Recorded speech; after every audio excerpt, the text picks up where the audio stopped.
আগে জলপাইগুড়ির ব্লাড ব্যাংকে রক্ত সংকট সমস্যা মেটাতে উদ্যোগী জলপাইগুড়ি জেলা পুলিশ আয়োজন করা হলো তাই রক্তদান শিবিরের।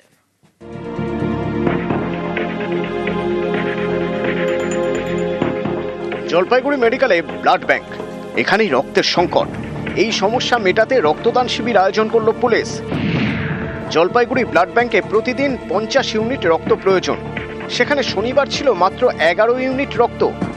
বাধ্য হয়েই অনেক রোগীর আত্মীয়কে অন্য জায়গা থেকে রক্তের ব্যবস্থা করতে হচ্ছে, এতে সময় লাগছে বেশি।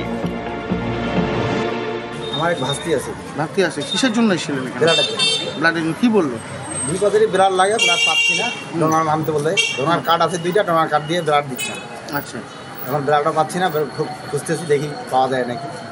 কি বলছে? এই রক্ত নেই? বললো না, ব্লাড নাই এখানে, তুমি ডোনার নিয়ে আসো। দুই পাতারই লাগবে ডোনার। সামনেই দুর্গাপুজো, ব্যস্ত বিভিন্ন ক্লাব, তারাই বিভিন্ন সময় রক্তদান শিবিরের আয়োজন করে। এখন পুজোর জন্য সেসব বন্ধ। অনেকের আশঙ্কা পুজোর সময় বিপদ বাড়তে পারে, তাই আগাম পদক্ষেপ জলপাইগুড়ি জেলা পুলিশের। শনিবার জেলা পুলিশ লাইনে তারা রক্তদান শিবিরের আয়োজন করে। ব্লাড ব্যাংকের হাতে তুলে দেয় 101 ইউনিট রক্ত।